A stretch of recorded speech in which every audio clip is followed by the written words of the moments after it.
Hi everyone, my name is Kevin Gonsalves. And I'm Adriel. And we just had our third baby girl at Birthvillage through a VBA2C, a vaginal birth after two cesareans. And we're just here to share how it went. We always wanted a big family and we always knew that we would have a lot of kids. But how it worked out was our first two daughters were cesareans. And getting ready, prepping ourselves for the third one, we wanted to know if there were other options rather than just going for a third cesarean. And that was when our research for VBAC and VBA2C began. So we did our research and we weighed the pros and cons, and it clearly showed that it was a possibility. And we were taking a 1.5% risk against a cesarean, which has like 5 times the risk of infection. And somehow our doctors just said that it was impossible. But after clearly looking into it, we said that we're going to go for it. The normal path after two cesareans would be a third cesarean, and it's very common. We've heard of a lot of people who've had them, but we wanted to explore and see whether we would have the medical support, because a lot of mainstream advice would be to just go with the flow and do what everyone else is doing. But we decided that no, if it is possible, we would like to give it a shot, because there are so many more advantages of a natural birth over a cesarean for the baby, and also a bit for the mother as well. So after doing more and more digging, more and more research, convincing ourselves first that it would be safe for Adriel and for the baby, that is when we decided now we need to find a medical professional who would support us on our decision. And that is how we ended up, after a fair deal of searching, at Birthvillage. So we were aware that BB also had a less number of people who had done BBA2C. And so our initial talk with Priyanka ma'am was a very good consultation. She put forward everything. She just laid it out for us. This is how it's going to be. This is how it's going to look. This is the prep work that you have to do. And there were certain parameters that had to be met. So there's a lot of mental prep because birth is such a physiological thing that it's more of your mind and then less of your body. So preparing your mind will really help you. Just listening to a lot of positive stories, doing a lot of breath work, being fit, and keeping your body active throughout the pregnancy really helped me, because at the end all that mattered was the stamina to give birth. And if you've been healthy throughout the pregnancy, that's definitely going to show up at that time. Surround yourself with positive people, plan well in advance, and yes, if all going well, it is a possibility. Yes. We are based in Dubai, and though we were remotely connecting with Priyanka ma'am until we got here, we also had to make a lot of adjustments there. So we had to wrap up our rental agreement. We had to keep all of our belongings in storage so that I could be here. We planned our leaves accordingly so that I would have maximum leave and be here at this time, because we know that baby would not be able to travel after birth as well. But if it is manageable and if it was giving us a shot at natural birthing, we decided that it was definitely well worth it. So it was a calculated effort. It involved a lot of difficulties, Yes. and maybe a little more after we get back to Dubai, but it was well worth it. Yes. And it is always good to come into a situation with a bit of planning. When we told our parents, relatives, and just people around us, the BBA2C idea was not met with a lot of excitement.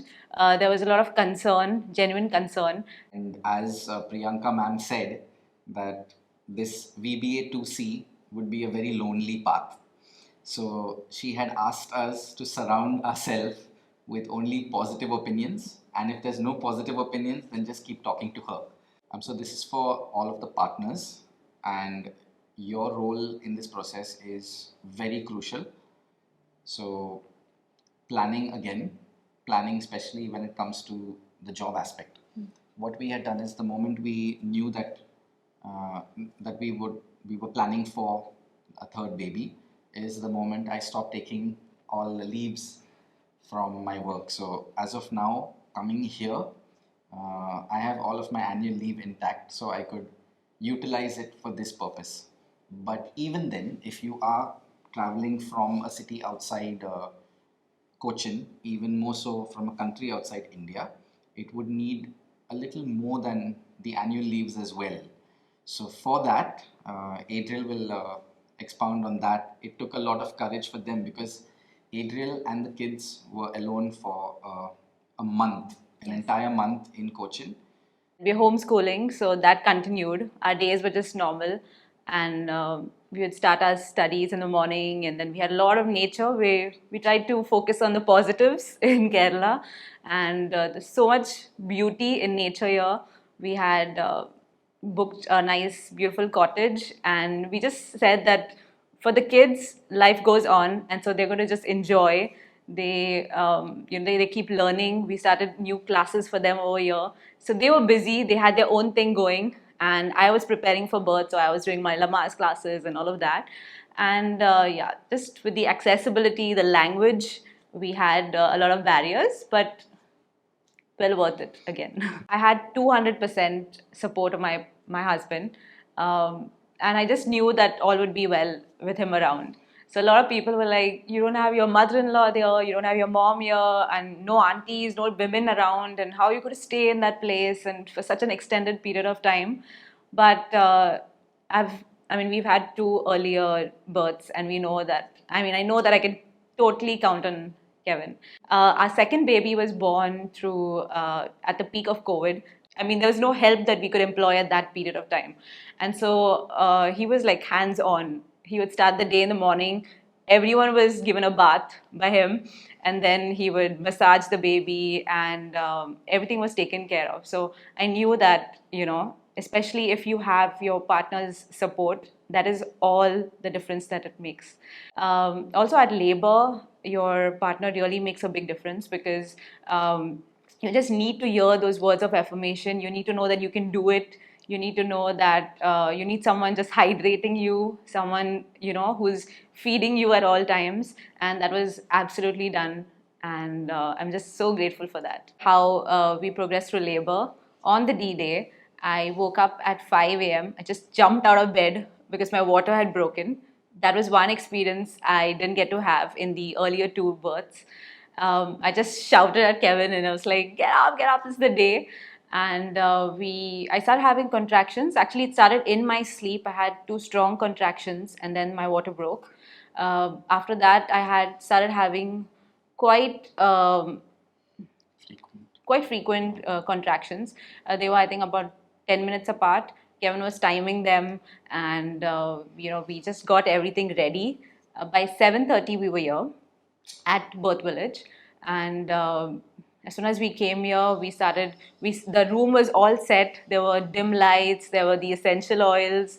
There was everything that we had asked for, and I just felt very comfortable instantly. It was like as if I was home, and my contractions were quite constant throughout. So I labored for 15 hours. So say I came here at 7:30. By 2 p.m. it was really intense. And once it got intense, I was just doing everything that my body was intuitively telling me to do, and also what the nurses and were advising me to do. So I started walking. I was just walking. I was doing stairs. I was squatting. I was doing everything to get the baby in the proper position. And I actually wanted a water birth. I said that if it's possible, that during transition, I would like a water birth.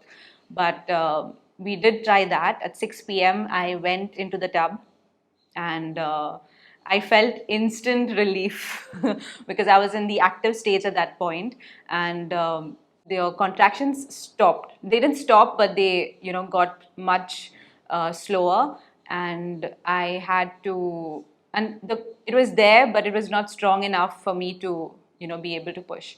And so I came out after an hour. It was Priyanka ma'am had to pull me out of the tub by then because I was too comfortable in the tub. So at the pushing stage, I was just trying the side lying position with the peanut ball. I was trying both sides, alternating. We tried the squatting. I just had that liberty to follow my body, to feel the urge, and I knew my body was now asking me to push. Unfortunately, my contractions were not long and strong enough for me to be able to push. So I finally gave birth on the bed, and I had a little help at that point because my body was really tired for 15 hours of laboring. But just looking back in hindsight, my first delivery, I'm sitting in the lithotomy position. I'm on my back. I was not given a pillow, my legs up, and no eating, no drinking, no touching your husband. And it was like ta ta ta ta ta. But at this time, I had that freedom to just move around. I was eating, I was drinking, I was just continuously sipping water. I had the music playing, dim lights, and everything that was just supporting me to go through this. And it was really a very different experience.